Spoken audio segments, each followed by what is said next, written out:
Selamat malam semua teman-teman sekalian. Malam teman-temanku sekalian. Malam teman. Selamat malam. Kayak mana nih kabar kalian di situ? Sehat nggak sehat teman-teman? Sehat-sehat. Ke Medan lah kalian. Aduh, kenapa di kampung terus pulaknya?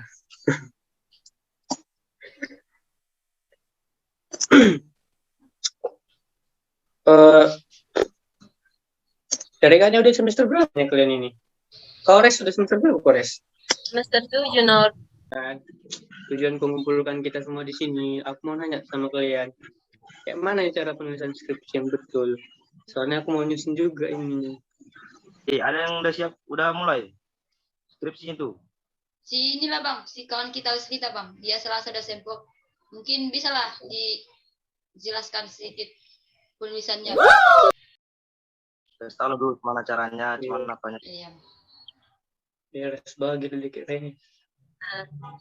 Iya bang, teman-teman semua. Sebenarnya saya juga masih kurang paham, tapi saya pahamnya, saya akan jelaskan yang saya tahu. Karena penulisan skripsi itu ada sebanyak lima bab, di mana yang bab pertama itu yang saya tahu yaitu ada bab 1 pendahuluan, di mana itu mencakup latar belakang masalah penelitian yang kita lakukan. Yang kedua, dilakukan identifikasi masalah, lalu pembatasan masalah, rumusan masalah, tujuan penelitian, baru kegunaan hasil penelitian yang akan dilakukan berikutnya. Nah, di bab 2 itu ada yang dinamakan dengan kajian teoritis. Di kajian teoritis itu dijelaskan semua tentang deskripsi mengenai dari judul kita itu mengenai variabelnya, variabel bebas, variabel terikat, lalu hasil penelitian yang relevan dicantumkan juga. Selanjutnya dicantumkan juga kerangka berpikir, baru hipotesis penelitian. Baru yang di bab 3 yang saya tahu itu ada metodologi penelitian.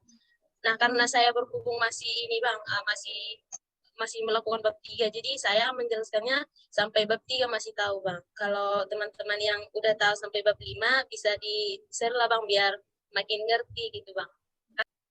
Kalau gitu mau bertanya aku tentang penjelasan siapa tadi? Reslita. Itu Ya, maksudnya gimana ini? Pembatasan masalah. Kenapa masalah itu harus dibatas-batasi? Atau supaya nggak stresnya kita dibatasi masalah itu? Mana yang betul itu? Kalau yang saya tahu ya, kalau di pembatasan masalah itu, di mana itu kita membatasi masalahnya kan yang diteliti, memilih beberapa masalah dari sejumlah masalah yang telah diidentifikasi sebelumnya kan, dari judul kita itu kan ada latar belakang masalah kan, dari sana muncul banyak masalah gitu kan. Nah, terus di pembatasan masalah itulah dibatasi masalah yang akan kita teliti lebih dalam gitu. Itu yang saya tahu. Tapi kalau teman-teman yang ada tahu yang lebih dalam lagi bisa dibagi-bagi, diperjelas. Izin juga Bang sama teman-teman yang lain. Kita mau nanya ini. Nanti kalau di bagian bab 4 kan itu ada hasil penelitian dan pembahasan. Itu yang dimasukkan kayak mana aja itu Bang, teman-teman semua? Baiklah, saya akan menjelaskan ya. Yang pertama topiknya itu adalah deskripsi data penelitian. Yang kedua, penguji persyaratan analisis. Yang tiga, penguji hipotesis. Yang keempat, pembahasan hasil penelitian. Itulah bab 4 ya. Ada yang kurang? Bang, makasih banyak Bang. Ya, sama-sama Diku.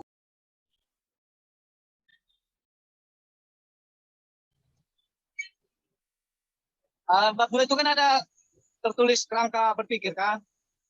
Ada nggak? Iya ada Bang. Coba dulu jelaskan itu kerangka berpikir itu seperti apa? Bang, kalau dalam kerangka berpikir itu merupakan model konseptual bagaimana teori-teori dari judul kita itu berhubungan dengan faktor yang telah diidentifikasi sebagai masalah yang penting. Jadi dari bagian judul itu kan Bang, teori-teorinya itu dirangkai itu Bang, mulai dari masalahnya itu apa, terus selanjutnya dilakukan apa yang dilakukan untuk mengatasi masalah tersebut, terus apa yang akan terjadi setelah dilakukan mengatasi masalah tersebut. Oke, baik, terima kasih. Di bab 2 kan ada sini, saya lihat di bab 2 ini tentang hasil penelitian yang relevan. Yang relevan itu. Yang relevan itu maksudnya itu gimana? Hasil penelitian relevan itu gimana itu? Coba bisa dijelaskan. Ya Bang Jo, kalau maksudnya itu kan hasil penelitian relevan. Kalau relevan itu kan artinya adalah yang memiliki hubungan. Maksud dari hasil penelitian yang relevan itu yaitu di sini peneliti mendeskripsikan hasil-hasil penelitian yang sudah dilakukan sebelumnya dan sesuai dengan masalah yang diteliti. Kemudian peneliti menjelaskan posisi penelitiannya dengan cara mendeskripsikan persamaan dan perbedaan penelitian yang telah dilakukan dengan penelitian-penelitian yang telah disajikan. Begitu Bang Jo. Kemana Bang Jo? Oke, bisa diterima. Oh iya, aku juga mau nanya untuk teman-teman sama Bang sekalian. Kalau di bab 1 itu kan ada latar belakang. Nah, di latar belakang itu kan biasanya isinya latar belakang masalah. Itu ada ketentuannya nggak? Kalau misalkan itu mestinya ada minimal 1 halaman atau 2 halaman. Gimana itu? Maksudnya Apa gini, bab 1 kan latar belakang kan. Nah, isinya itu kan latar belakang masalah dari judul penelitian kita. Itu isinya itu ada ketentuan nggak minimal 1 halaman atau 2 halaman gitu Bang? Izin menanggapi ya. Kalau menurutku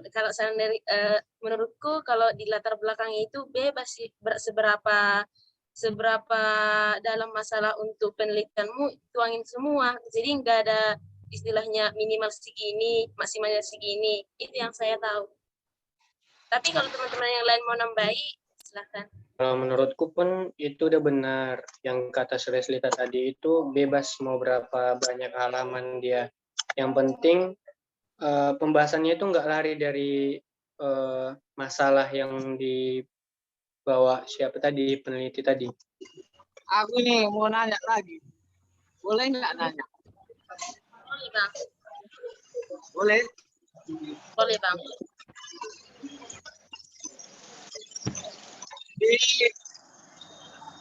Di bab 3 ini kan ada analisis data kan?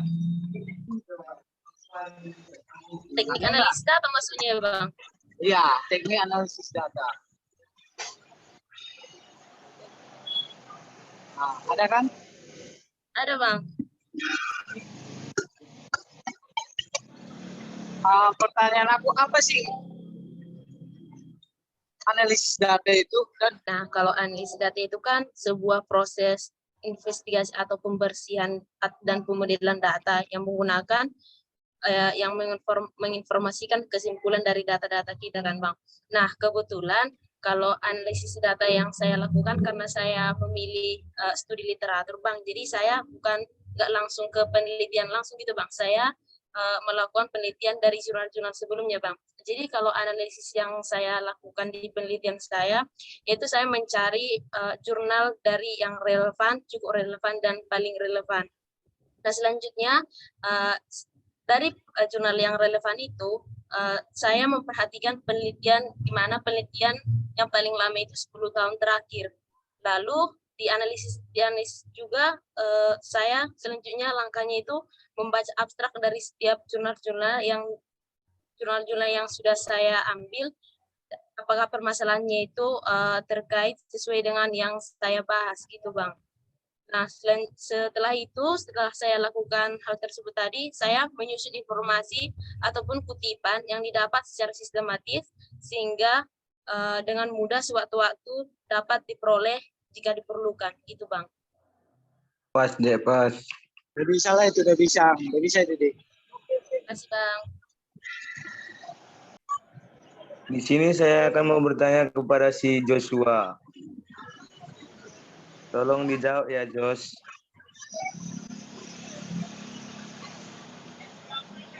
Bisa, Jos. Oke. Di sini kan kalau kita kan membuatkan skripsi harus kita memahami pengertian skripsi. Dan terutama kita harus memiliki tujuan skripsi. Tolong jelaskan dulu tujuan penulisan skripsi, Jos. Tujuannya ya? Iya, tujuannya. Hanya tujuannya aja kan?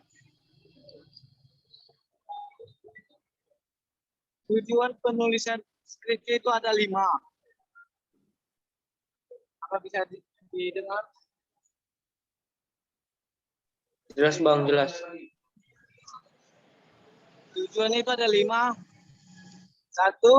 Mahasiswa mengenal dasar-dasar metode serta teknik penelitian dan penulisan laporan ilmiah sesuai dengan bidang ilmu yang ditempuh. 2. Mahasiswa mampu melakukan penelitian mulai dari merumuskan masalah, mengumpulkan data, mengolah data, menganalisis data, dan menarik suatu kesimpulan.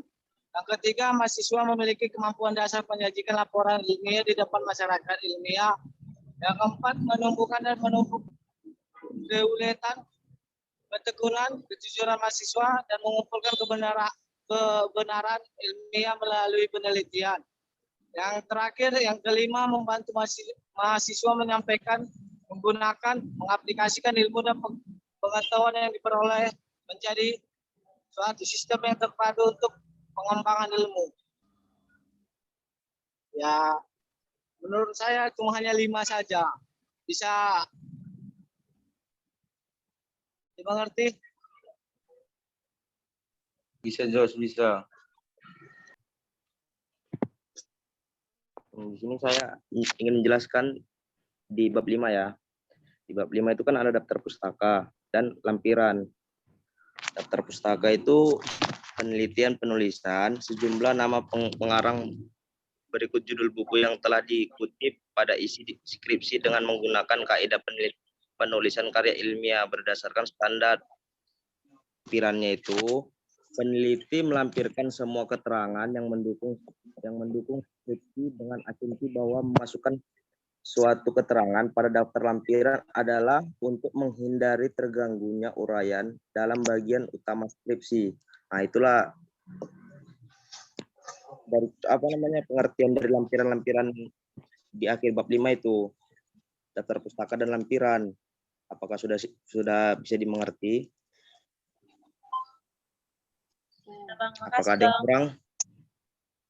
Udah Bang. Oke lah teman-teman sekalian, terima kasih banyak teman-teman sekalian atas semua penjelasan kalian. Itu menurut saya udah membantu saya untuk menulis proposal saya nanti. Atas perhatian teman-teman sekalian yang udah mau join, Abang Stambul juga ikut join ya kan untuk menjelaskan tentang penulisan skripsi ini. Terima kasih banyak Bang. Mungkin sampai sini lah Bang, kapan-kapan kita kumpul di kampus ya kan, membahas soal skripsi kita ini.